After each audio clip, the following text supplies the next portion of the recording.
Welcome to section 8.3. Pause your video, read this screen, and try to get it to make some sense. So first, let's consider what we're talking about. We're in the complex number system in chapter 8. So we're dealing with imaginary numbers. So despite the fact that it looks like it's a regular axis, it's truly imaginary.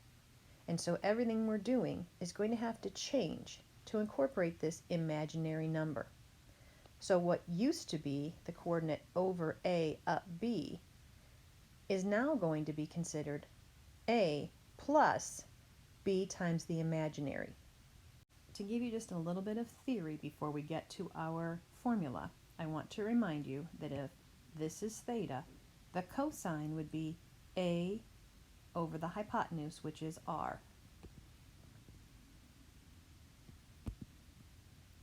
If I were to cross multiply, I would wind up with R times the cosine of theta.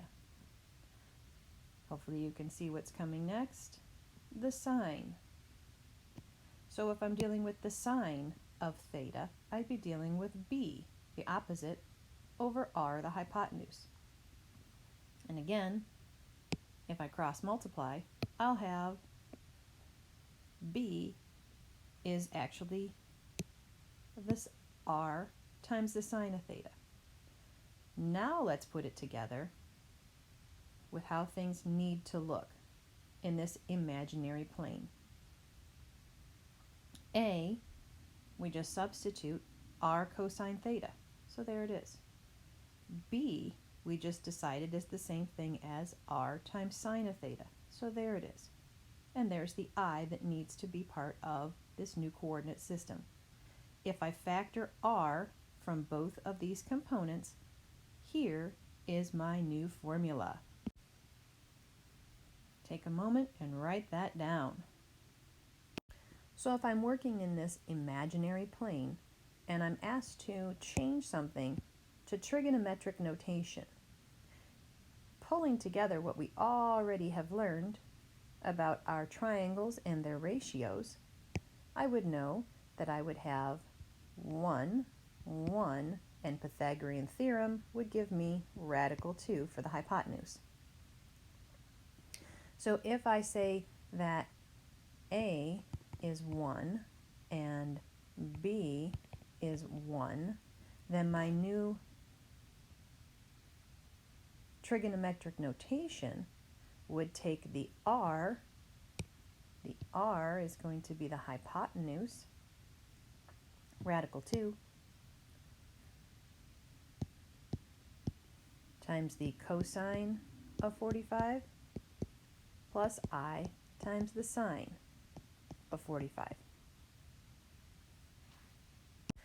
This means that using my new formula in the imaginary plane, given this example, separating out A and B, I can change the way it looks. So it's kind of like an identity in some regards, with a different notation, which shows me that these two things are equal. So let's look at these two examples. First thing, identify A and B. Consider where these might sit on a coordinate plane. X is negative. The A represents the X coordinate. The B is positive. So the picture coming out of that might look something like this. And here's my theta. Hopefully you remember your ratios, and if you have a radical 3, then across from that radical 3, you're going to have a 60-degree angle, which means by default, my theta must be a 30-degree angle. But it's not quite that simple because we are in the imaginary plane. So if I apply the formula for the 30, 60, 90 triangle of 1, radical 3, and 2, this side, the hypotenuse side, should be twice as big as my regular side, which was 10, 2 times 10 is 20. This means r is 20. So when I plug in, my formula says r, which is 20, times the cosine plus the sine. But wait, you say, and you're right. 30 is only my reference angle.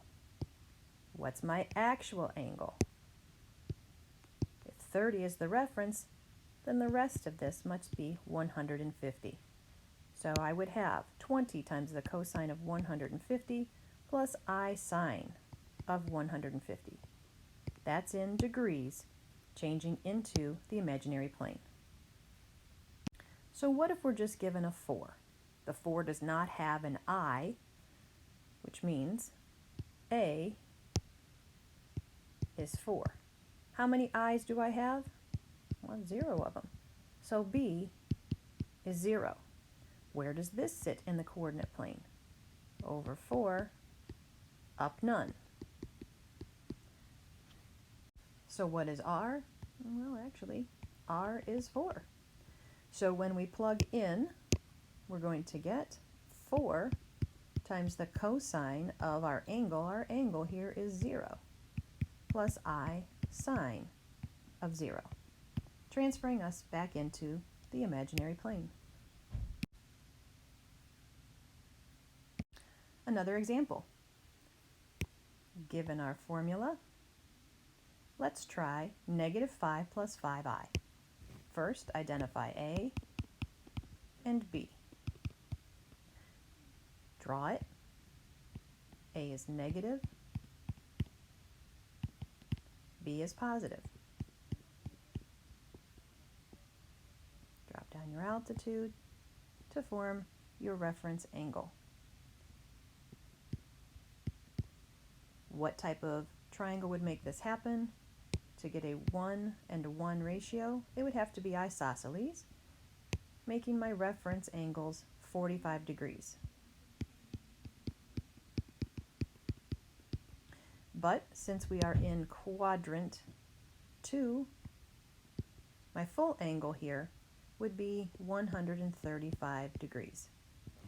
So when I write this up, to plug into the formula, I also need the R value. R in a 45, 45, 90 triangle is radical 2 times as big as the original. So we would call that 5 radical 2. And to plug into the formula, we would have 5 radical 2 cosine of 135 degrees plus I sine of 135 degrees. We're just changing the way it looks to put it in trigonometric notation, despite the imaginary status. Now let's go the other direction. Given something in trigonometric notation, let's change it to standard notation. When doing this, my hint is to evaluate things first. For instance, what is the cosine of 0? What is the sine of 0? Cosines go with x's, so the cosine of 0 degrees is 1. Sines go with y's, so the cosine of 0 degrees is 0, which means I will have a radius of 3 times 1 when I distribute, and 3 times 0. 3 times 1 is 3, 3 times 0 is 0. This means that A plus BI, as it should be in my answer, is just going to say 3. Another example, evaluating first what's the cosine of 135 and the sine of 135. 135 would be about here. Drop down the altitude for a 45 degree reference angle. If it's a 45, 45, 90 triangle, you have 1, 1, and radical 2, but your x-coordinate is negative, going backward from the x-axis. So the cosine of 135 would be adjacent over hypotenuse plus the sine of 135 would be opposite over hypotenuse. Distribute to solve, and you get negative 4 over radical 2 plus I over radical 2. And if you're thinking to yourself, wait, you can't leave that radical on the bottom, you're right. So rationalize your denominator by multiplying by radical 2 over radical 2 in each instance to get an answer of negative 4 radical 2. Radical 2 times radical 2 is 4 inside a square root. Square root of 4 is 2. And I times radical 2, again, over 2.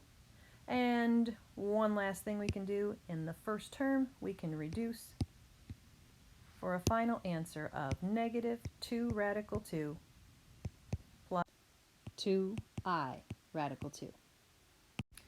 If you get a situation where your original question is listed in radians, change it over. Multiply by 180 over pi and simplify. If you didn't already know that pi over 3 is 60 degrees, you do now. We are in quadrant 1 with a 60-degree reference angle. Your ratios would be 1.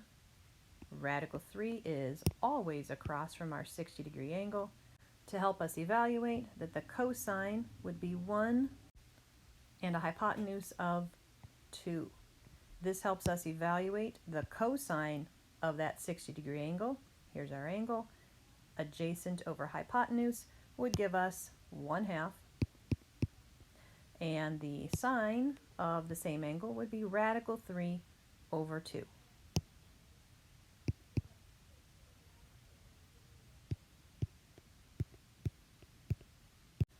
Now recall, that was only the evaluative portion. We actually have to multiply all of that by 5. When we distribute, because of that radius, we're given a final answer here of 5 times 1/2, which is 5/2. 5 times radical 3 is 5 radical 3 times I, all over 2. There's your final answer. Now let's take on one more concept for the day. If we're going to take these complex numbers and multiply them, our formula of two things in trig notation multiplied together becomes multiply the r's, combine the cosines, and combine the thetas of the sines. So let's change this up. First of all, a is 2 radical 3, b is 2. What would that look like? So that means a is your x-coordinate, y is the b. Since a has a radical 3, its angle would be 60 degrees, giving us our reference angle of 30. When that's the case, then our hypotenuse will be twice as big as the small side. So it will be twice as big as 2, also known as 4. So when I set this up in trig notation, I would have 4 times the cosine of 30 plus I sine of 30. Round 2.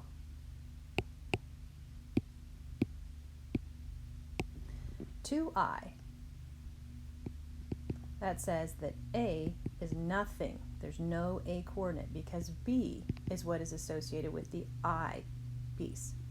So that would look like this, over none up 2. What's the angle? In this case, the angle of reference would be 90 degrees, and our R is going to be the radius, which is 2. Putting that into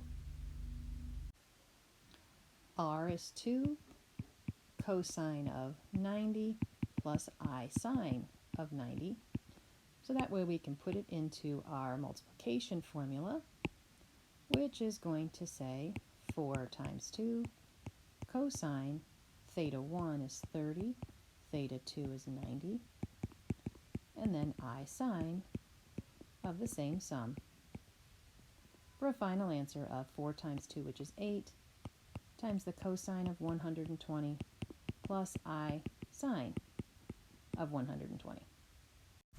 So in this problem, first thing I probably want to do is convert pi over 3 to 60 and pi over 4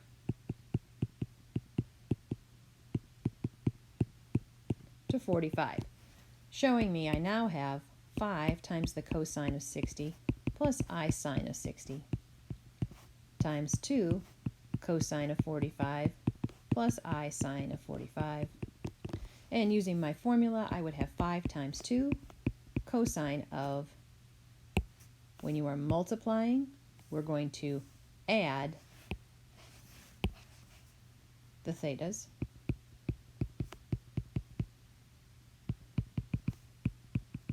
Again, add the thetas. So my answer would be 10 cosine of 105 plus I sine 105. Make sure you read carefully. How do they want the answer? Trig notation. Here it is, and I'm done. Happy computing!